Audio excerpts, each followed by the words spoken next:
Good morning and welcome to Morning Movie News. First, a heads up that tomorrow is Thanksgiving here in the United States, so while there will be new content here on BTT tomorrow, there will not be a Morning Movie News. However, it will return on Friday. So let's get started with today's episode. For the first story, Marvel really needs to work on their PR. They're certainly killing it at the box office.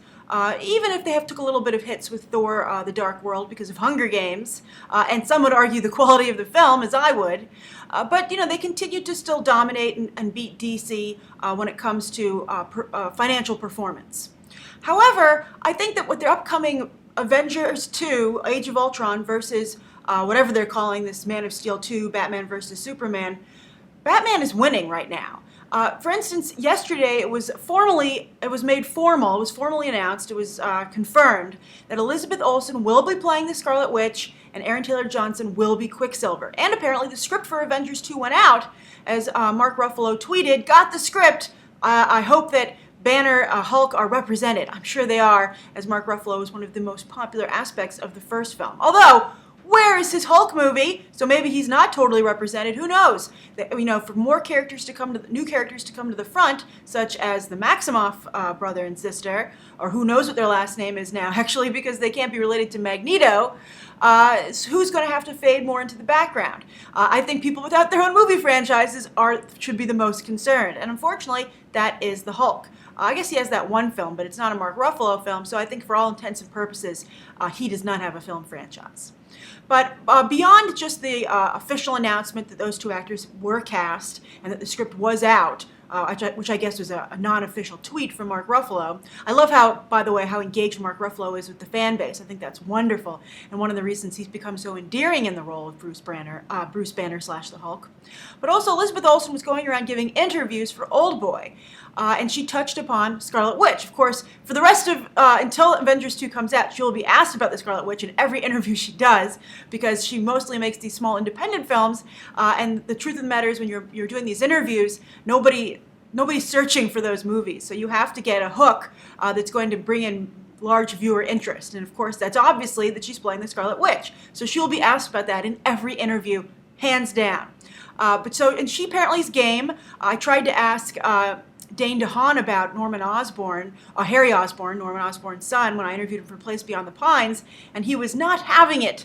He was a little snooty and difficult about it, which made me like him a little less, actually, because I'm like, if you don't want to talk about playing Harry Osborn, you shouldn't sign on to play Harry Osborn. But anyway, Elizabeth Olsen is game, and she let slip an interesting fact about her Scarlet Witch.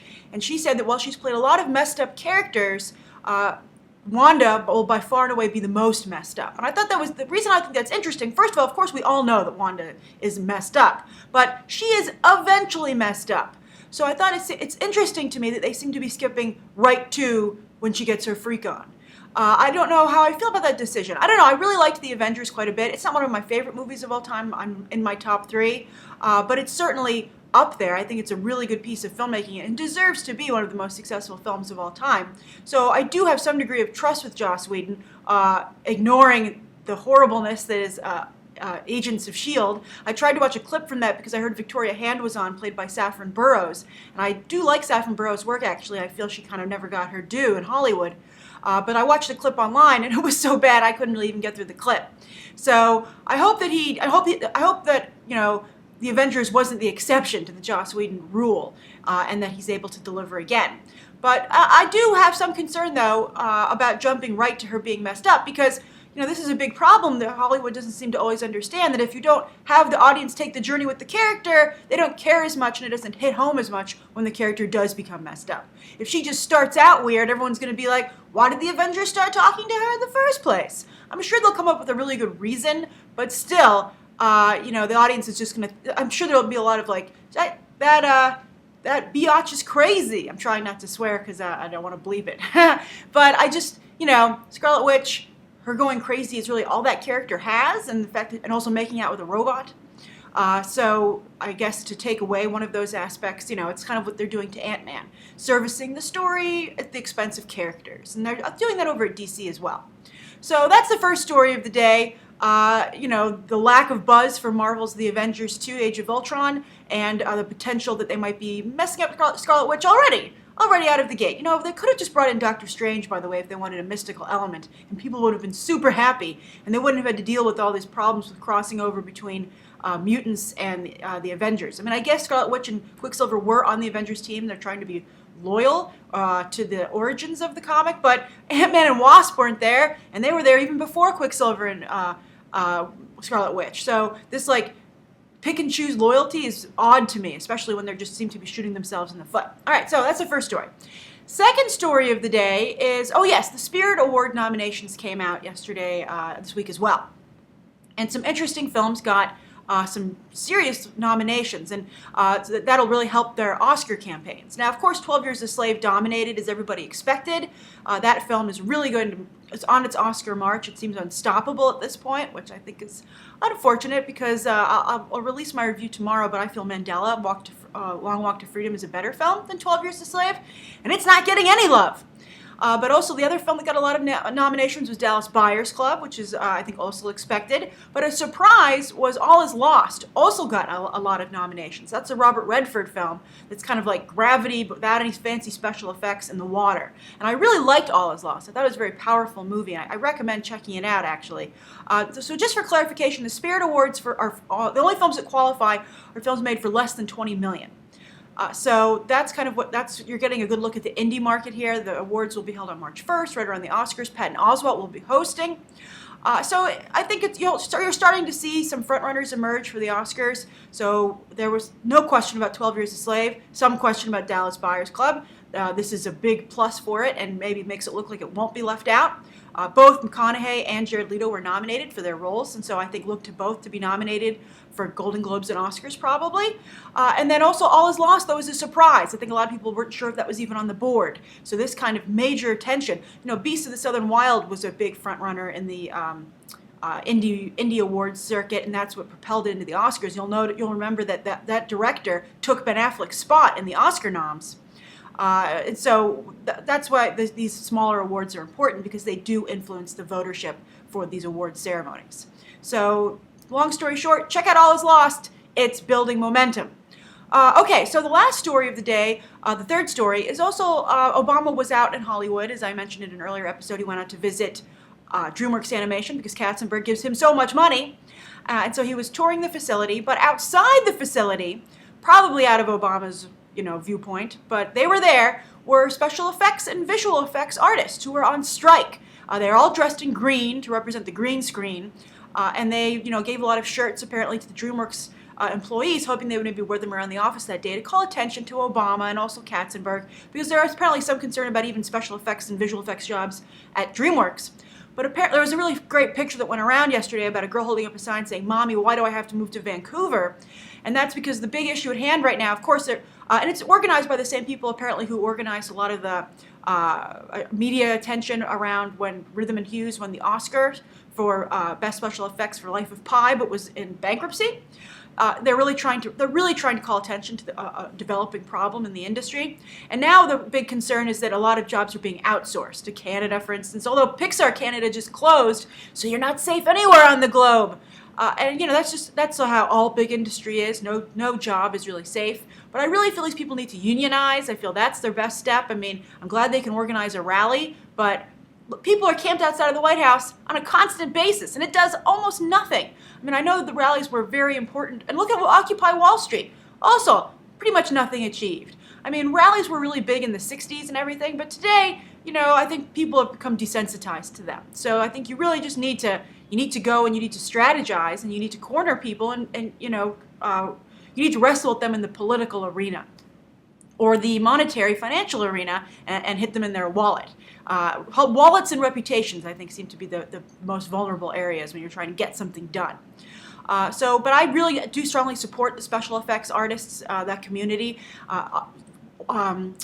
Disney itself admitted that for their Marvel films, 90% of every shot is special effects. So the fact they don't have more respect for these people, I find shocking and disheartening.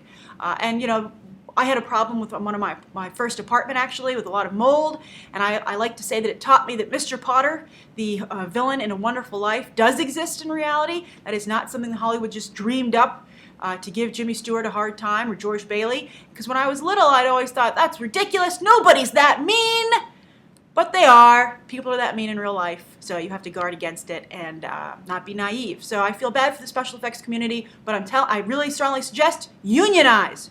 Protesting is nice. It gets you media coverage. But as you can see, nobody's doing anything about it anyway. They need to unionize, drive up the cost so they're paid appropriately for their work and they get the respect they deserve. Everybody else had to unionize. You know, the studios weren't giving big hugs to actors, directors, writers, and producers. They all had to unionize to protect themselves. And I think it's time that, you know, the special effects community unionizes as well. All right, so today's viewer question comes from Reader Typer Tweeter. Reader Typer Tweeter. Oh, I get it. Okay, Reader Typer Tweeter, a.k.a. Laura Fox. Thanks, Laura, for signing your name. She says, hey, Grace, question. I noticed that movies are promoted through their directors, with some of the biggest blockbusters defined by the director. That's true. Also, just the other day, a viewer commented that they go to movies because of the director. That's who helps them choose. I wish more people were like that, but I think that's starting to become a trend as directors get some recognition. But anyway, back to Laura's question. She says, however, TV shows are promoted by their writers. Everyone knows the writer of a show like Doctor Who, but not the director. Why is that? Excellent question, Laura, and an easy one to answer, which is why I picked it for today's viewer question. The reason is because on a film, there's one director, and that director is the visionary for the entire project. They are the driving force. They decide how the show is going, how the movie is going to look, and the buck stops with them. However, a TV show is a different animal. A TV show has to put out a number of episodes, 13 hours on a cable drama, and 22 half hours or 22 hours on network. So that is a tremendous production schedule that has to keep moving. It's a machine that has to keep moving. So because of that, there are multiple directors on a television show. There's no one director. People return, they have a group, but sometimes a guest director will come in who is like not as big a film director as you would like, or if even, David Fincher is huge and he did the first episodes for House of Cards on Netflix. But because of the time commitment and just the nature of the production, movie director can't stick around for that long, or a big name director can't because they want to go make a movie. So you have a round robin of directors. So there is no singular vision coming from that department. That leaves the main writer. Now, even on these television shows, you're not hearing about the writers, Laura, or the writer, Laura. You're hearing about the main writer, the head series writer. That person puts together the Bible. They're in the writer's room overlooking all the other writers' work. But there is also still, because of the same reasons, because so much content has to be put out and multiple episodes are in production at the same time, you have multiple writers as well. Now, the other thing is that head writer also tends to be the showrunner. That's a new development, but it's something that's adding to the power of the writer. And a showrunner is really the person who is responsible for the quality of the show, just like a director is responsible for the quality of a movie. So that's why that's a very important position, and why you're starting to hear more about it. When I was at Comic-Con, there was a documentary. The directors and producers were making the rounds about a documentary about showrunners because they're becoming so important. Really fascinating job, and I think more people should look into it, because when you like a TV show, it's the showrunner who is creating that world and is in charge of it. So that's why you're hearing about that. The head writer is usually the showrunner as well, and they are in charge of the universe. So the person you hear about is the main creative voice. So on a film, that's the director again, and on a TV show, that is the writer/showrunner. So I hope that answers your question, Laura. Thank you, everybody, for tuning in. You can write below what you think of today's top stories, and as well as also the viewer question, and let me know what you'd like to see covered on Friday and any questions you might have for that episode. Thanks for watching. Bye.